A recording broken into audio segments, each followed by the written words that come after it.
3, 2, 1. I'm John Miglosh for the Wisconsin DMA and the International Society for Strategic Marketing. I should mention over here, see if I can do this. If I can get this to work, it'll be amazing. That I'm going to be at the print event. How did you like that? Up in Minneapolis in the next week, for a couple days. It's the 6th and 7th. If you're in that area or in the Midwest, you can probably still register. It's for people who are considering print, and I think that's a great idea for all of you who are considering print. So, on that note, theprintevent.com. How about that? That was I'm impressed. Anyway, let's start off with a bang. Here's a German science comedian talking about AI. And he's inspired me a bit. Will they even rule the world in the near future? In America, this already happened a few years ago. California was run by a Terminator T-800 for 8 years. And the systems are getting better and better. Walmart is able to diagnose pregnancy in young women just by analyzing their buying habits. And they can do it long before the women themselves are aware of their condition. I found this absolutely scary. Therefore, I decided to fight back. Sometimes when I do my shopping, I buy exactly what a pregnant woman would buy, plus a bottle of vodka and some condoms. And then I imagine the database experts staring at my shopping list, completely confused. And here you can see the fundamental deficit of algorithms. Data are not capable to analyze themselves. If you ask a computer about the connection between a music tape and a pen, it won't have any idea what you are talking about. It'll find something, though, if it's neural net. Every person under 20 will neither, but at least for different reasons. Made out of plastic, made by humans. Is there anybody in the room who tried to find a partner on a dating website? Okay, well, he goes off on that. But, hey, I do the same thing. Yesterday, my wife's phone was dead. And so we asked Google if postmenopausal women could breastfeed, which I knew they could, but she didn't believe me. She was up with the baby, and I asked her if she'd thought about that. And she said, "Are you kidding me?" I said, "I don't know." Anyway, so because for all through human history, women have employed mothers, especially wealthy mothers, have employed wet nurses. And so I knew that from my literature background. So what's Google going to think of that? I have no idea. I can't even grasp it.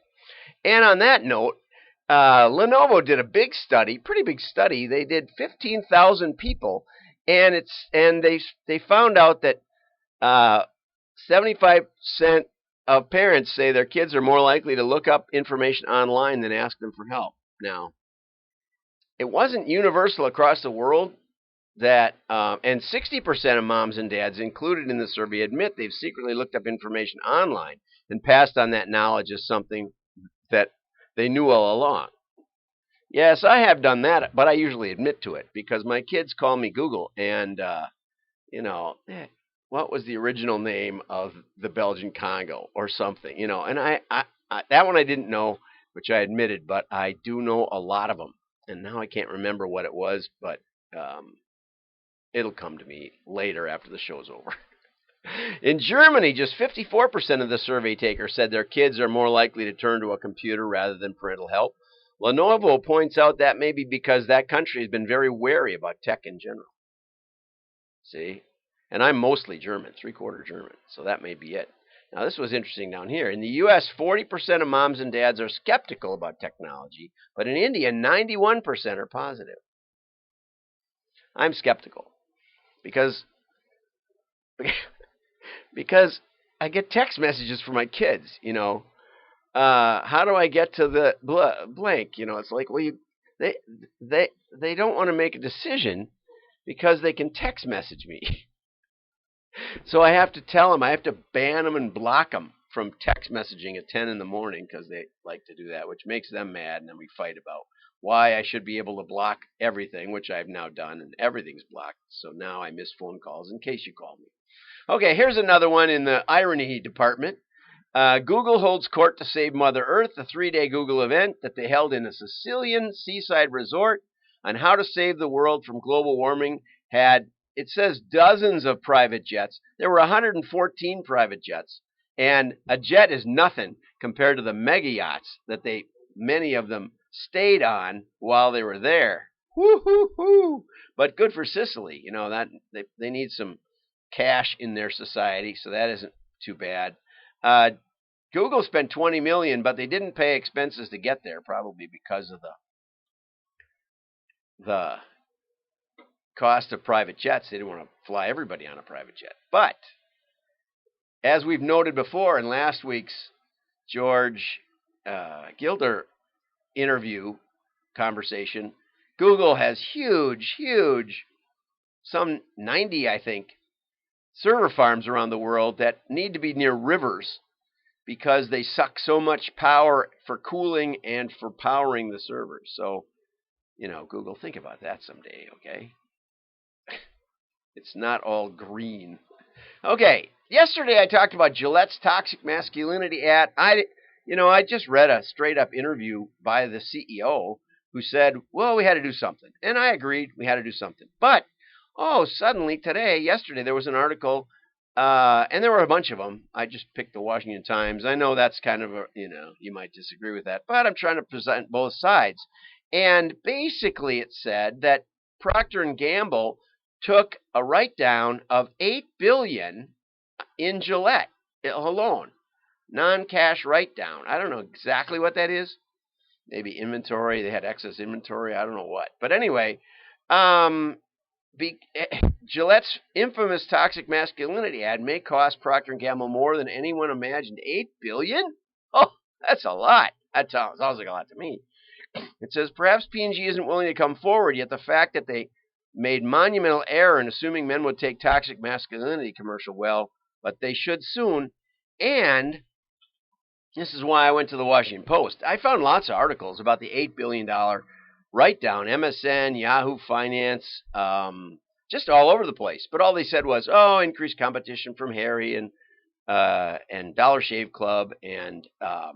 But what's interesting is underneath the article, and apparently on Twitter too, get woke, go broke, stick to selling razors. When did shaving have to be political? And that's a point that I wanted to make, but didn't yesterday. I made the point that, what I tried to make, and I forgot to say it, was just because you don't agree with the way with a market you think you should be going after, as marketers, we have to be more open-minded. So if you're sitting in the room and they're deciding to do these toxic masculinity ads, the first reaction might be, I don't think, maybe there's one white guy, and he says, I don't know that men will like that, and mostly we sell to men, but we sell to women too. But if we alienate the men, that would be a big hit on our market. And everybody goes, oh, you're just an old white guy. So that, I'm okay with, you should not just react that way to a controversial marketing idea. On the other hand, I'm a numbers guy, and you might want to run the numbers.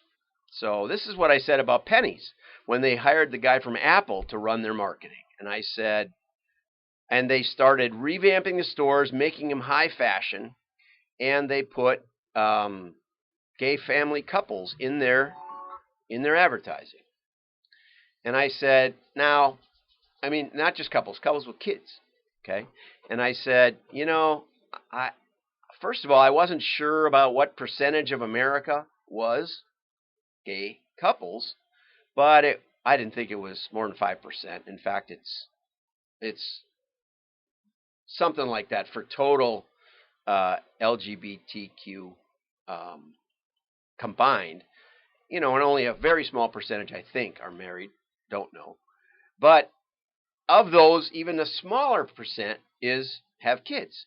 So you're taking, I'd say, under 1% and marketing to them without regard for the potential alienation of regular, ordinary moms with kids.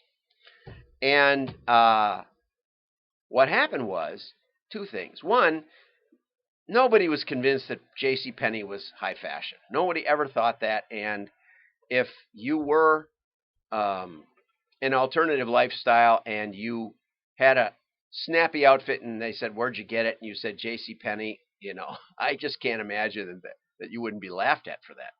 So the upside was non-existent, but the downside was catastrophic. And so now they're back to school, big sale, back to school, and all that sort of thing. So, politics aside, completely aside, think about the numbers. Think about the potential benefits. Even if 100% of the people who would embrace that will become your customers. If the number is 1 or 2% of the entire universe, it doesn't take much of a negative reaction to lose all of that benefit, just like that. 8 billion.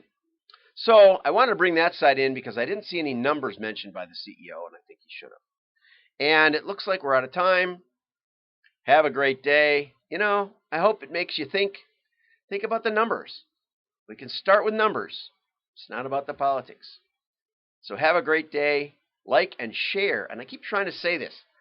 When you hit like, it does very little. But when you hit share, it goes out to your network in a stronger way. I don't know why. I don't quite understand it. But